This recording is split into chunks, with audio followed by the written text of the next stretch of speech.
everybody, this is GGB co-host Poppers. Let's get into what happened yesterday and get into the upsets that can happen today. I hope you guys enjoyed my video yesterday.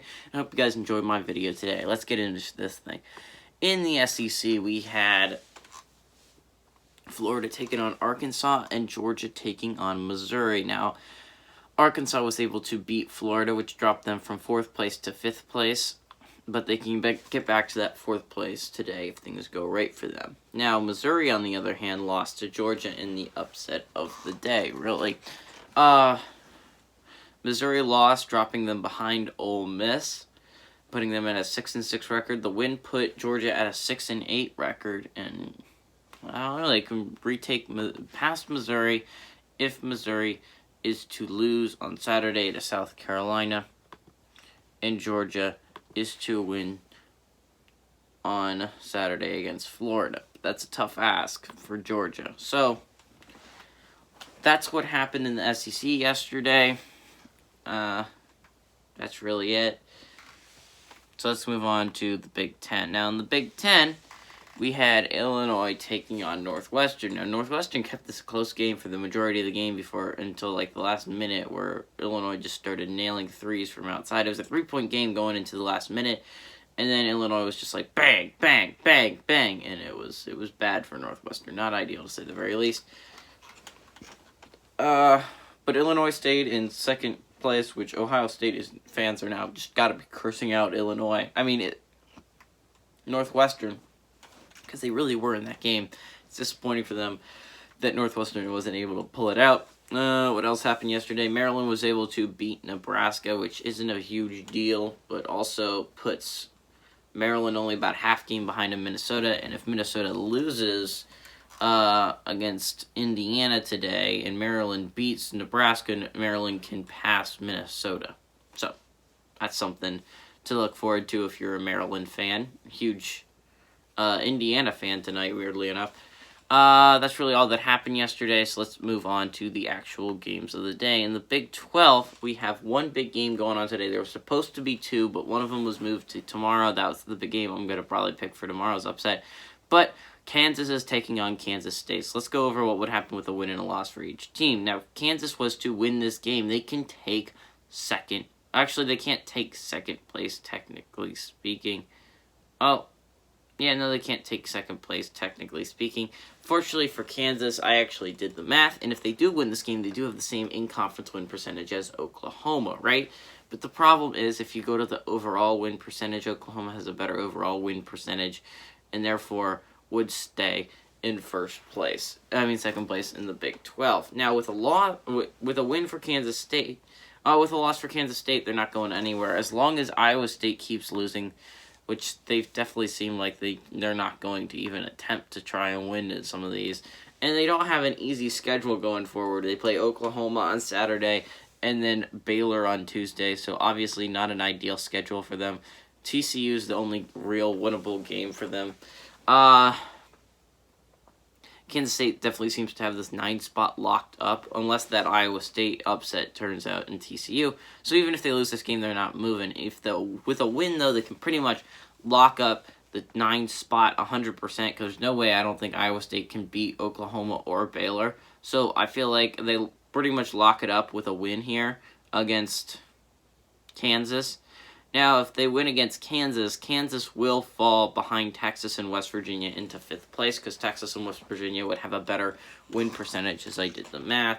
So this is really the determination between being tied, really, for 2nd place, being very close to getting that number 2 seed in conference, and falling to 5th place in the Big 12. So that's a big deal if you're a huge Kansas fan. Now, moving on to the Pac-12.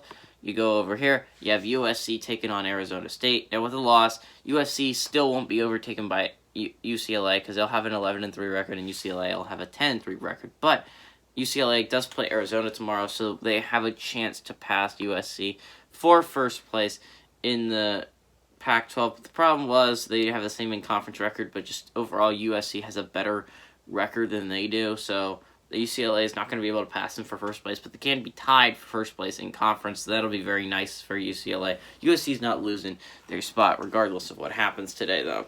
Arizona State, on the other hand, with a win, can move to can move up with a 5-6 record past Oregon State, but with a loss, I don't know. I don't think they will move behind Washington State just because of how horrible their win percentage is. A 4-7 record is just in general not worse than a 5-10 record, but I believe the Arizona State will stay where they're at, really, if they lose this game even. So, really nothing to lose for both teams, but Arizona State does have get to move up a spot if they win. Now moving on to the Missouri Valley Conference, you have Loyola, Illinois taking on Valparaiso. Now with a win, Valparaiso isn't going to win with a loss. So what the problem is for Valparaiso is with a win, they move to 6-8 in conference, right behind Evansville. The problem is Evansville has a 6-7 in conference record, and even if they do lose next time they play, which is today against Indiana State, Indiana State beat them last time, so I guess you could hope for that again.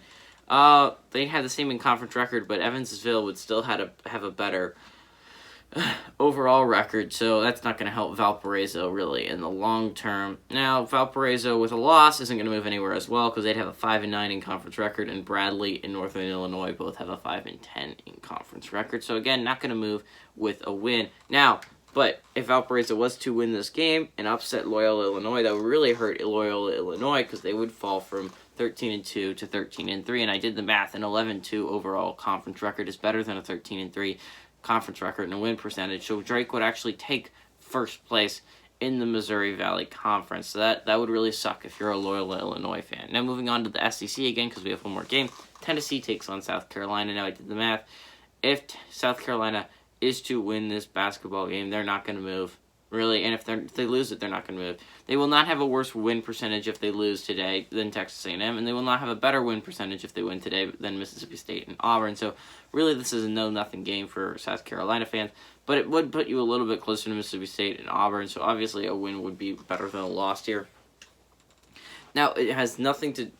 It doesn't hurt South Carolina at all, but it does hurt Tennessee a significant amount. If you're talking about it, you have Tennessee, who's ranked. Remember, this is a ranked team. If they lose to South Carolina today, they can fall to 5th place. Now, if you're a Florida fan, you're a huge proponent. You're a huge fan of South Carolina basketball today because even with a loss yesterday, you could still be in 4th place in the SEC, which in my opinion is pretty impressive. Now, you fall to 7-6. Unfortunately for Ole Miss, Tennessee will still have a better overall record than you, but Ole Miss will have a chance to pass them if they were able to upset LSU tomorrow.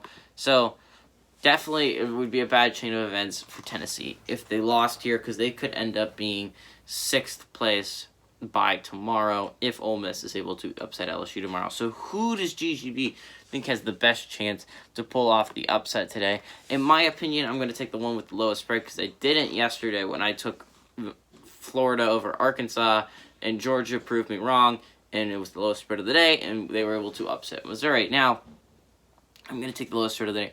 I feel like today is just going to be a day where there's no upsets, because if you look at the spreads, you have 13-point spread, 20-point spread, 11.5-point spread, and 9.5-point spread. Those are not ideal conditions for picking upsets. You want, as yesterday, the Missouri game was 2.5-point spread. The Virginia-Florida State game was a 1.5-point spread. So, again, it was decent. It was good. It was supposed to be close. Now the problem is I got to take the 9.5-point spread, which is Arizona State over number 17 USC. Now I don't have any problems with number 17 USC. I think they're a pretty decent basketball team, but just I'm looking at it. Now Kansas State has been playing better. I'm going to give them that. They've played some close games against Oklahoma State and Texas in the past few weeks, but again, I'm not really ready to put my money on Texas State being able to beat a Big 12 conference opponent not named Iowa State. Now you look at Valparaiso over number 22 Loyola, Illinois. I was thinking about it, then I realized 20-point spread. So obviously, I haven't been following Missouri Valley Conference basketball that much. I know Valparaiso did beat Drake, but that was but I don't know. Drake's a streaky team, and they had their best player during that game. So, I don't know. Valparaiso could keep this close with number 22, Loyola, Illinois, but I think Loyola, Illinois will probably want some revenge. The fact is, I just don't think South Carolina has enough to beat number 19, Tennessee, although they did keep it close, I believe, when they played Alabama, so who knows. But I think Arizona State has a decent shot against number 17, USC. Again, I've been hating on the Pac-12 for a long time, and I'm going to continue my hatred of them.